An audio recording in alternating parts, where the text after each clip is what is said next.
I'm Deputy Guard, badge number 11782 with the Washington County Sheriff's Office. What's your name? I'm not going to identify myself because I haven't committed a crime. Okay. Well, I got a call about you causing disturbance. Nope. Okay. We were having a discussion. I had that discussion after the discussion about the person's First Amendment civil rights being violated. I also had a school teacher come up and agree with me. I also had another citizen come up and shake my hand for standing up for the people.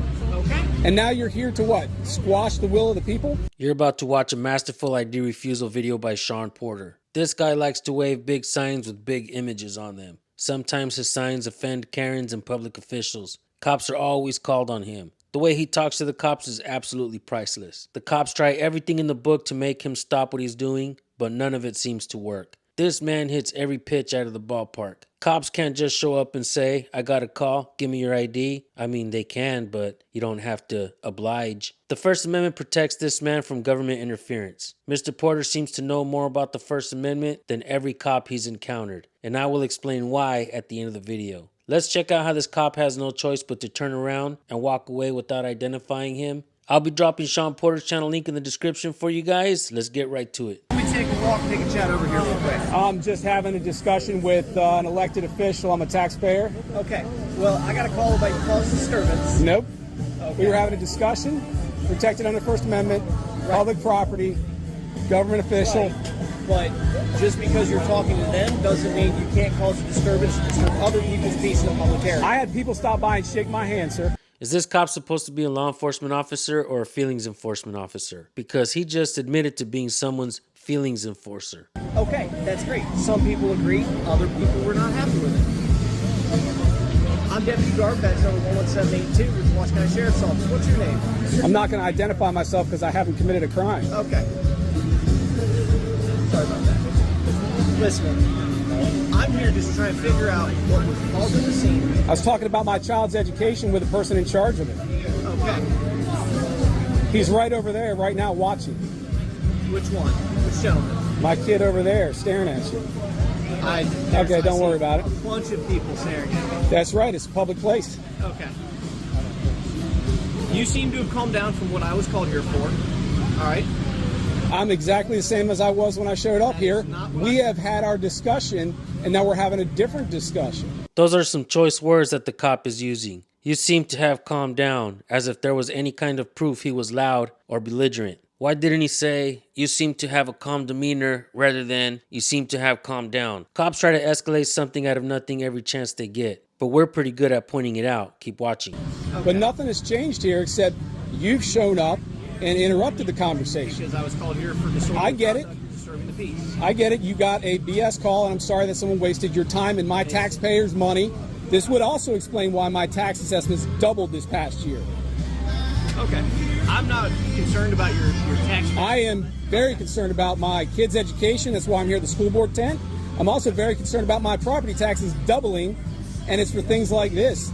They need more money for services for people making BS calls to you about disorderly conduct for having a discussion with an elected official on public property. Okay. Well, when the call we get is you raising your voice and yelling and saying inappropriate things in front of kids, that is no longer That's a lie. discussion. That's a lie. Okay. That's an absolute lie. That's why I'm trying to discuss with you what happened so I can type it in the notes saying that's not what happened. They kept a kid from graduating at Boonesboro High School last night for the makeup that they were wearing on their face.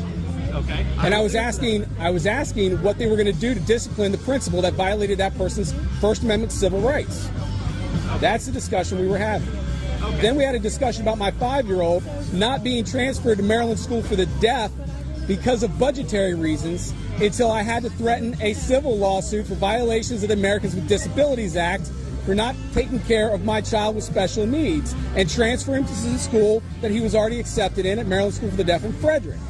He got transferred late because they wanted to keep more of the funds they got for each student enrolled in Washington County public schools. I had that discussion after the discussion about the person's First Amendment civil rights being violated.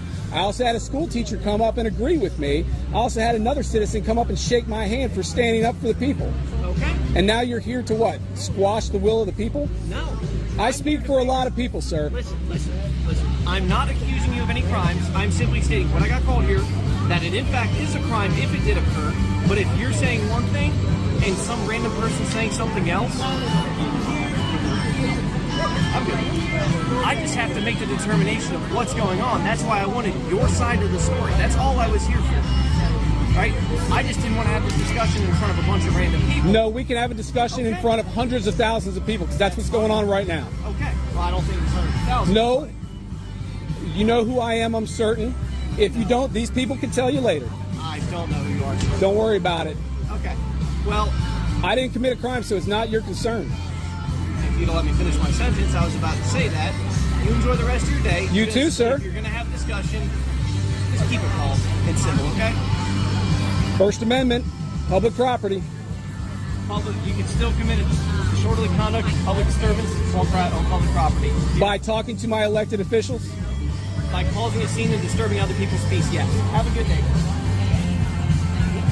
The cop arrives on scene and tries to make Sean Porter take a walk with him. He gets denied. Then the cop tried to cop-splain about how he's there to enforce people's feelings. That's overridden by Sean's knowledge of the Constitution. Next, the cop tries to identify Mr. Porter and again gets denied. Strike 3. Go have a seat on the bench. You want to know why Sean knows more about his rights than the cops do? Here's the undeniable truth behind it. Sean was born with natural rights. These rights are not given nor awarded to him. They're his. The founding fathers of this country understood that, so they wrote it into the Bill of Rights, which later became the Constitution. These documents were not written to give Mr. Porter his rights. They were written to limit the scope of authority that government has over we the people. Well. No wonder the police scoff at the notion of civil liberties. They are rendered powerless when the people stand on their natural rights, just like this cop was. The way this cop was owned and walked away, I couldn't help but notice his snarky remark on his way to go find a pillow to cry on. You can still commit disorderly conduct, public disturbance on public property. By talking to my elected officials? By causing a scene and disturbing other people's peace, yes. Have a good day. He definitely needed a shoulder to cry on after that. I practically seen his soul leave his body in shame. I almost felt bad for him, and I probably would have if I wasn't busy appreciating the masterful work of Sean Porter. I guess I care more about law than feelings. That's something you'll never hear a cop say. And that does it for today's video, folks. Let's go show Mr. Sean Porter some love and support. He definitely deserves it for all the great videos he's posted, all the education he's given the people for fun and for free. And I want to thank all of you for tuning in. We'll see you guys in the next video, or the last one if you haven't already seen it. Always record the police, folks. Peace out.